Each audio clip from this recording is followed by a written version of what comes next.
Well, we're now being joined by Professor Yemi Akinseye-George, who's a senior advocate of Nigeria, an advocate, professor of public law, and president, Center for Social Legal Studies, as we continue to interrogate all possible angles to this intriguing judicial back and forth unfolding before our very eyes on the case of alleged defamation between two top Nigerian lawyers, Farotimi and Chief Afe Babalola, SAN. Good morning, Prof. Good to have you join us on the morning show today, this beautiful Saturday morning. Good morning. Good morning, sir. Thank you for being here. Thank you. Thank you, Professor Akinseye-George. All right. Thank you.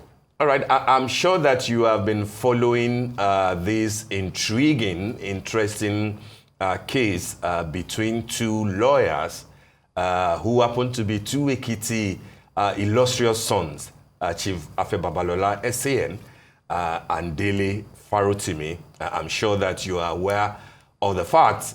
For about 2 weeks or thereabout, we've been on it since the time that Mr. Farotimi alleged that there was a conspiracy cooking somewhere about what will happen to him because of the book that he has written, up to the point when he was picked up, taken to Ekiti, and then appearing in court, granted bail, but back in custody. I'm sure you followed all of that. But where we are now is the fact that the law firm of Chief Afe Babalola, SAN, has now written a petition to the Legal Practitioners Disciplinary Committee, essentially to seek to have him derobed and to bar him from practice, citing instances, in a very heavy document of a petition of what they claim that Mr. Farotimi has done badly in terms of ethics of the profession. What are your thoughts so far on this matter? Some people think that it's a case of David and Goliath, but some other people think that you cannot slap a man and ask him not to weep or to dictate to him how to weep.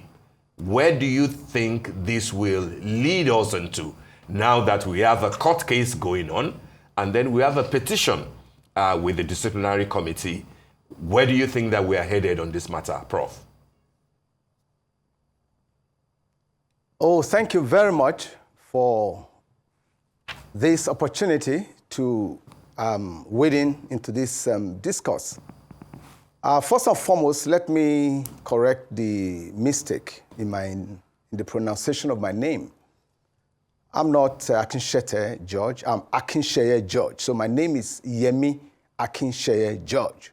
Oh, apologies for that, sir. Thank you. Which was pronounced as Akinseye-George. Okay, Akinseye. You're welcome. Thank you so much, sir. Now, thank you so much. Thank you so much. Thank you. And now to the subject of discourse. It is very unfortunate that,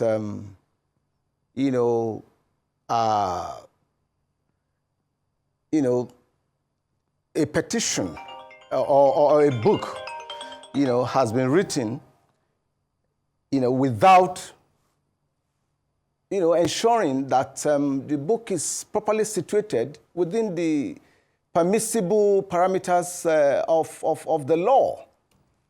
It is even demeaning, of the entire legal profession that a member of the profession would, write things that are not legally sound, factually correct, and unfortunately, in the age of social media, this book is now being paraded as something that people should read. A book that is full of lies and falsehood. I have read the book, and I find it demeaning that a member of the noble profession, will put this kind of thing together. It's a different thing if you are just an activist, you don't know the law. But a man who knows the law should endeavor, to observe minimum decorum when you are writing, to ensure that you keep within the framework of the law. not identifying, not targeting or attacking, personalities who have built their reputation over the years. It is not only about Chief Afe Babalola who has been attacked. The entire profession has been attacked. The justices of the Supreme Court have been attacked.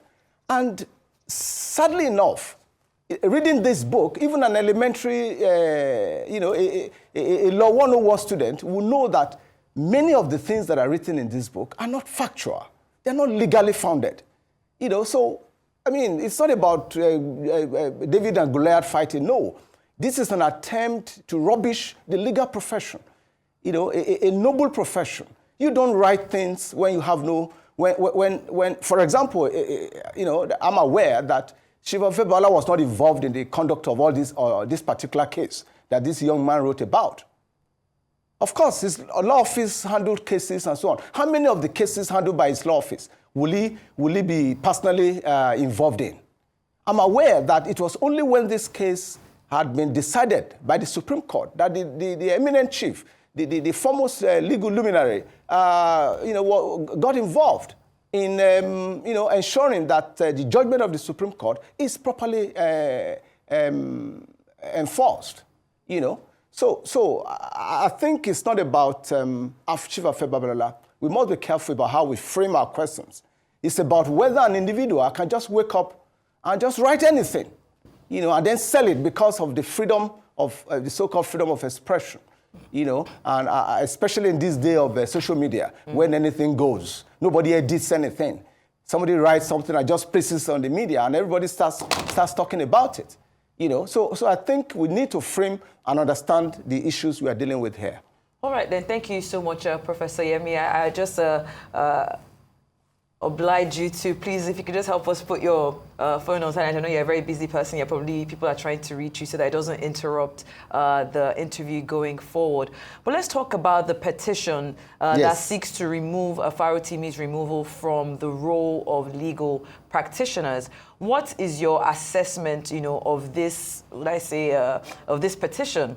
Could it serve as an impartial arbiter, given the high-profile nature of the parties involved? And when we look at the sanctions and precedents in this kind of situations, if Farotimi is indeed derobed, what precedents would this set for the legal professionals in Nigeria? Are there comparable cases that would I say have influenced how the Lpdc would handle such petitions? You have rightly observed that a petition is before the Lpdc. The Lpdc is a body of seasoned lawyers and judges. So it's an independent body of the legal profession, a committee of the body of benchers. So the Lpdc is a court. And once a matter is pending before the Lpdc, I'm not going to come here and comment on it or predict what's going to be the outcome of their judgment. So I leave that to the Lpdc. But what I know as a matter of general principle is that all members of the legal profession are subject to the regulation of the profession. Regulation by professional bodies. And one of the bodies that has been established to regulate the conduct of lawyers is the Legal Practitioner Disciplinary Committee. So I'm not going to forecast what the Lpdc will decide, but I know that the Lpdc is an independent body made of seasoned, well-educated, well-informed, Nigerians and members of the profession, lawyers and judges. So I think we cannot preempt what the Lpdc will decide. But what I know as a matter of general principle is that when any member of the profession is found to have committed infractions of professional ethics, the appropriate sanctions will be meted out. And where the committee thinks that nothing wrong has been done, I know the committee will also appropriately decide. So I think we should leave that, leave it at that for now. Yes. All right, Professor Akinseye-George. I like that submission. But then a lot of people might think that why didn't Chief Afe Babalola consider first going to Lpdc to report this matter rather than go the route of criminal defamation that we are now seeing? Because it looks to a lot of people as if there's an attempt to stifle free speech. There's an attempt to deal with Dele Farotimi using Lpdc on the one hand, and then the law courts, criminal defamation on the other hand. Will it have made sense to take it one step after the other, first approach Lpdc and see if it's something that they can intervene on, and then see how that pans out before taking the case to court? Is that something that you think that Chief Afe Babalola could have considered?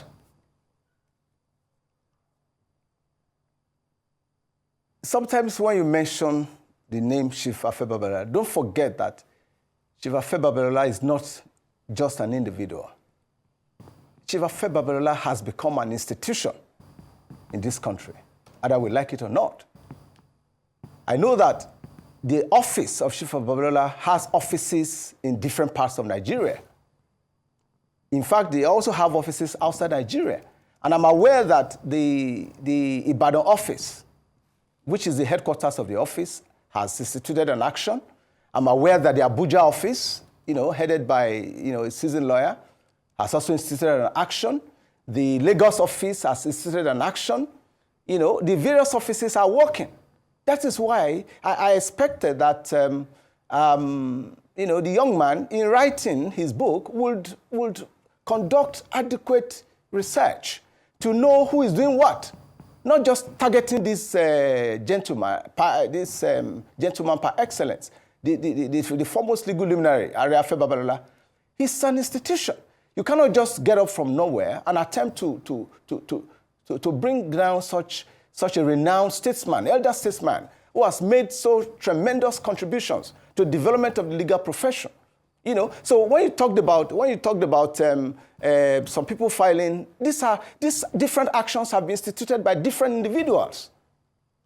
Although the office is one, but there are different people running these different offices. If, in their opinion, they want the input of the courts, they have gone to court in Ekiti. Some have gone to Lpdc. Some have filed some civil actions.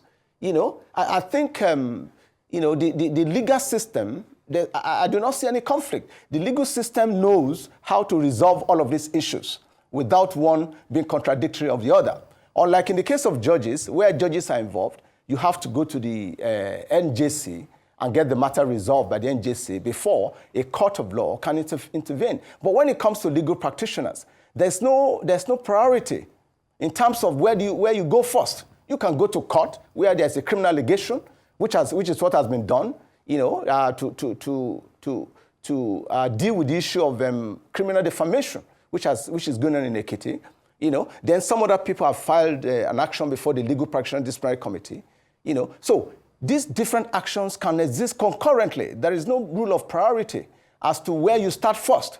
What's important is that where any infraction has been found, where there has been a violation of the law, any of these processes, can be legally applied to ensure that, everybody keeps within the framework of the law.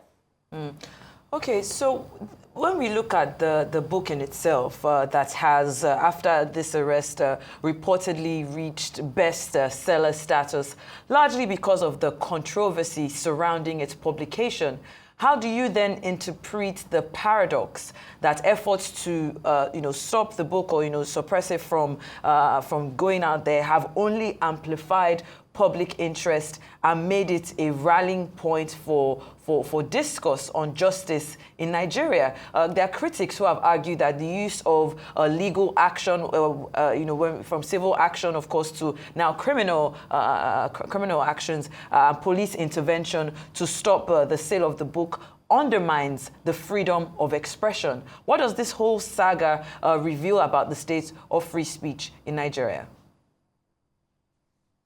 Thank you so much.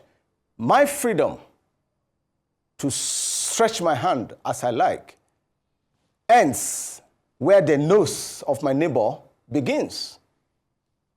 In other words, I have freedom of expression. I cannot use that freedom of expression to demean other people, to damage the reputation of other people. That's not allowed by the law. Granted that, this book is now widely circulated and all of that, but that does not detract from the fact that where an illegality has been committed, where defamation has been committed, the law should be allowed to take its course. You know, and here at this point, I cherish the attempts by well-meaning, very senior, well-meaning statesmen, you know, like Mr. Peter Obi, the presidential candidate of the Labour Party, you know, the former head of state, Chief Olusegun Obasanjo, and other eminent Nigerians who have attempted, you know, to wade in so as to find a way of resolving this matter. But as long as the young man has not seen anything he has done wrong, I think, you know, the law may have to take its course. The law may have to take its course. You know, you agree with me that bad news spreads faster. You know, people have a tendency to want to listen to bad news. I have looked at this book. I wonder why so many people are reading it. You know, but probably because of the notoriety that has accompanied the book by reason of, and this may be the motive of the young man. This may be the motive. You take on a big man so that you become a celebrity yourself. You take on a celebrity, you know, you attack a man of, you know, influence so that people can now start discussing you, you know, in reference to that man. That may be the motive. So all of this will be tested. All of this will be tested, you know, and for example, the title of the book is misleading. The title of the book is wrong. When you talk about criminal justice system, we are talking about the system of administration of justice. You know, but for you to label the entire justice system of a country as criminal, I think that's unbecoming. This is my personal opinion. This is my personal opinion. When I read the book, I thought it was going to be discussing things like how court procedures, how matters are done in the courts. So you create a wrong impression. That title is wrong. That book is not fit for readership because it portrays the entire legal profession in a very bad light. You know, for a lawyer, I mean, if a non-lawyer writes that kind of a book, I can understand. But for somebody who has been trained, who has benefited from the profession, who has enjoyed the profession, who intends to continue to enjoy the protection of the profession, to write so carelessly about the legal system, I think it's, to my mind, it's nothing to write home about. It's most unfortunate. It's most unfortunate, you know. And the fact that it's now acquired a celebrity status, it's not a surprise to me because people love to hear negative things. Because you know, most people prefer to hear negative things. Bad news spread faster. When you talk about good news, only a few people will be interested. And that's the unfortunate reality of our existence. Yeah. You know. All right, Prof. Thanks. You said that maybe part of the inspiration or the reason for writing the book for Mr. Farotimi is to attain some level of popularity and celebrity status. But a lot of people will argue that this is already a popular man. This is already somebody whose views are known, somebody who has always complained about misgivings, shall we say, about the administration of justice in Nigeria. People say, well, maybe it has to do with the activist part of him, given the fact that, you know, many years ago he was the president of the student union at LASU, and a number of things happened, you know, during that time. Of course, he became a lawyer. He's become an activist. He speaks through to power. And so when you say that maybe the motivation is for a David to bring down a Goliath, will you think that is correct, or was Mr. Farotimi actually truly motivated to expose certain anomalies, certain alleged criminalities in the administration of justice in Nigeria? Will you close your eyes to some of the things that he mentioned about the Supreme Court, for example, about courts in general, and about bribery allegations, you know, all over the place, without necessarily narrowing it down to Chief Afe Babalola and a few other persons that he has mentioned, given the fact that the case is in court? Activism is not a license for irresponsibility. Activism is not a license for recklessness. Activism does not give you a license to libel people and destroy reputations that have been built over decades. That's not what is called activism. That's irresponsibility. Granted, the system of administration of justice in Nigeria is not perfect. And tell me, where is the perfect system all over the world? There is none. As long as human beings are involved, there must be imperfections. For you to now dwell excessively as if nothing good happens, everything is bad, everything is evil, because you want to sell a book, because you want to boost your social media following, I think it's mostly irresponsible. Mostly irresponsible. So it's not about saying that there's nothing wrong. We know that there are challenges in the profession. We are dealing with the challenges in our profession, just as there are challenges in every sector of the country. There are challenges in every sector. And not only in Nigeria, the human system is always a moving target. Human development is also always a moving target. In fact, somebody said the biggest room in the world is the room for improvement. We know there are challenges, and we're tackling these challenges. New laws are being made, laws are being amended, but for someone to wake up and say that everything is bad, everything is evil, nothing works, and you're expecting that same system to protect you. You're expecting that system to protect your rights. I think it's preposterous. I think it's unfortunate. I think it's unbecoming, to say the least. I think it's unbecoming, to say the least. I'm not talking about individuals. I'm not talking about individuals. You don't pull down a structure. You don't pull down an entire system because you have an axe to grind, maybe with an individual. And here is an individual who was not even involved in this case. From High Court, Court of Appeal to the Supreme Court. It was only after the judgment of the Supreme Court had been delivered that the eminent chief was requested to write a letter with a view to enhancing the enforcement of the judgment. So it is unfortunate that we are not able to distinguish between an individual and an institution. So I think the argument regarding this young man's write-up is not about David and Goliath fighting. That's not the issue. The issue is, can anybody just wake up any day and write any rubbish and expect everybody, to be clapping for him? Because we're in an age of social media, people are free to say anything they want to say. There are no editors. Nobody edits anything that goes on social media. This book is self-published. I don't think anybody edited it. It's full of errors, full of factual errors, blunders, all kinds of blunders. And yet, you are now celebrating it because people have developed itchy ears, looking for some scandal, looking for this tendency of bringing down syndrome. People who have built their reputation, justices of the court who have built their reputation over the years, and now somebody just wakes up somewhere and says they are all bad, everybody is bad. No, that is not good for our society. It's not good for our country. And that's not what activism is all about. There are activists. We know people like Chief Afe Babalola. It didn't bring down the institution. We know people like Mr. Femi Falana. It doesn't bring down the institution.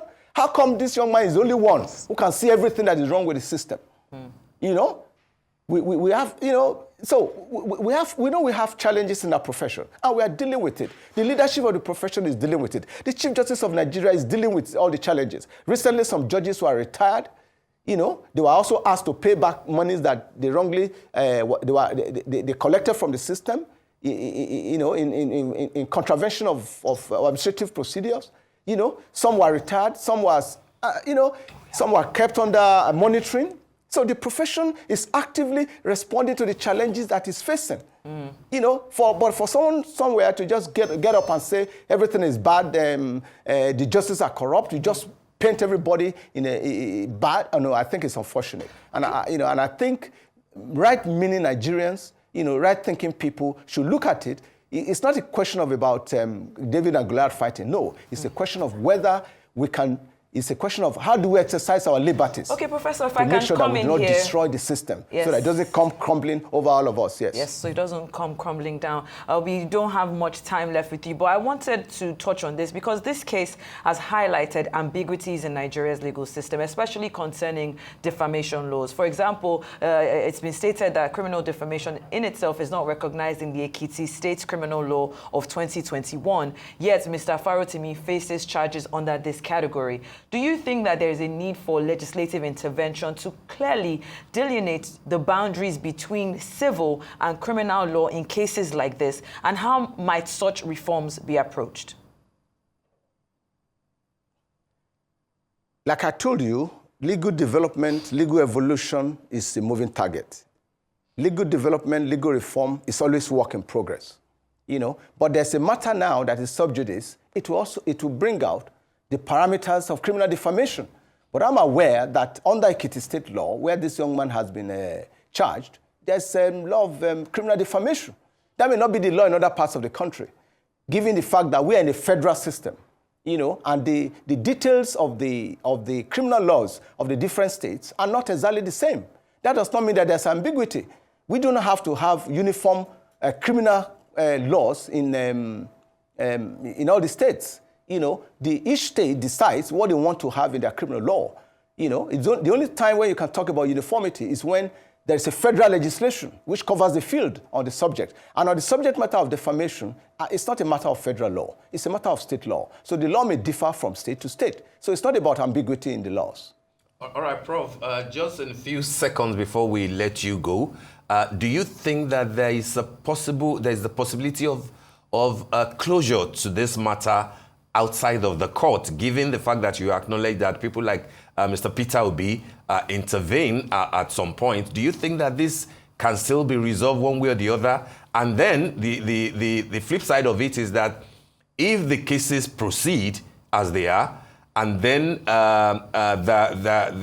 are judgments against Mr. Farotimi, either in the court or from the Lpdc, don't you think that people will say, oh, we said so, Mr. Farotimi said so, that it's a corrupt system, they were going to deal with him anyway? Don't you think that is what will end up to if it turns out that Chief Afe Babalola and his people have the upper hand at the end of the day? The validity of a legal system does not depend on the opinion of the public, unfortunately.